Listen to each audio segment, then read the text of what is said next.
Si Atticus Noble, ang sadistikong admiral ng militaristic na Imperium, ay dumating sa backwater moon ng Velt sa ngalan ng Motherworld, isang interstellar empire na pinalakas ng mga siglo ng pananakop at digmaan. Ipinaliwanag niya na ang kanyang mga tropa ay naghahanap ng isang pangkat ng mga rebelde na pinamumunuan ng magkapatid na Devra at Darien Bluedax at nag-aalok na bumili ng labis na butil ng nayon. Ang pinuno ng nayon, si Sindri, ay tumanggi sa alok na sinasabing wala na silang sapat upang mabuhay. Ang isang taga-nayon, si Gunnar, ay sumalungat sa Sindri at nagpapahiwatig na ang nayon ay maaaring magkaroon ng ilang labis. Pinatay ni Noble si Sindri at inutusan si Gunnar na maghanda ng sapat na butil na hindi mag-iiwan sa nayon ng sapat na mabuhay sa loob ng 10 linggo. Umalis si Noble, nag-iwan ng kaunting mga sundalo at isang robot na Jimmy upang pangasiwaan ang pag-aani.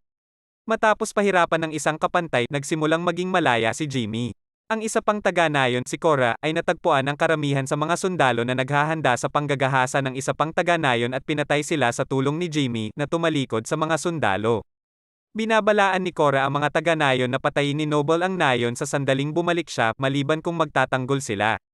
Si Cora at Gunnar ay umalis patungo sa daungang bayan ng Providence upang kumalap ng mga mandirigma para sa pagtatanggol ng nayon, kabilang si Titus, isang disgrasyadong general ng Imperium. Sa kanilang paglalakbay, isiniwalat niya kay Gunnar na minsan siyang nagsilbi sa Imperium bilang isang sundalo, na inampon ni Belisarius, isang commander ng Imperium, pagkatapos niyang patayin ang kanyang pamilya at lipulin ang populasyon ng kanyang planeta. Naging bodyguard siya ng Motherworld Princess na si Isa, na inaasahang magsisimula sa pagtatapos ng mga pananakop ng Imperium. Hindi niya nagawang protektahan si Isa sa panahon ng kanyang koronasyon, nang ang maharlikang pamilya ay pinaslang, at pagkatapos ay idineklara ni Belisarius ang kanyang sarili bilang regent bago muling i-renew ang mga pananakop nito.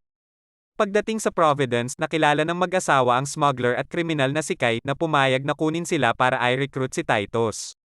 Sa daan, dinala sila ni Kai sa dalawang karagdagang mandirigma, Tarok, isang beast tamer, at Nemesis, isang mahuhusay na cybernetic swordswoman. Natagpuan ng grupo si Titus sa isang lasing na pagkahilo sa isang malayong buwan. Noong una ay tumanggi si Titus, ngunit sumang-ayon na sumama sa kanila matapos imungkahi ni Cora na ipaghiganti niya ang kanyang mga napatay na sundalo. Gamit ang mga nakaraang pakikitungo ni Gunnar sa Blood Access, dumating sila sa planetang Sharaan upang salubungin sila at ang kanilang paghihimagsik. Pumayag si Darien na ipagtanggol ang nayon at dinala niya ang isang dakot ng mga rebelde, kasama si Milius, isang rebelde, habang isinasaalang-alang ni Devra ang isang labanan laban sa dreadnought ni Noble, ang King's Gaze, walang pag-asa at pag-aaksaya ng kanilang mga mapagkukunan. Pagkatapos nilang lisanin ang Sharaan, dumating si Noble at puksain ang populasyon nito bilang parusa sa pagtulong sa mga rebelde. Sinabi ni Kai kay Cora na naantig siya sa kanyang pagsisikap na talikuran ang kanyang ipinagbabawal na buhay bilang isang smuggler.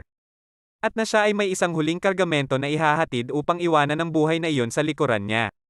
Dinala niya ang grupo sa isang poste ng kalakalan kung saan dumating ang barko ni Noble at pinigilan sila, ipinagkanulo sila kay Noble at ibinunyag na noon pa man ay nilayon niyang gawin ito para sa mga regalo sa kanilang mga ulo. Kinilala ni Noble si Cora bilang si Arthelice, isang wanted na deserter at takas. Hinihiling ni Kai na paralisahin ni Gunnar si Cora, sa halip ay pinalaya siya ni Gunnar at pinatay si Kai. Ang iba pang mga mandirigma ay hindi nakagapos din.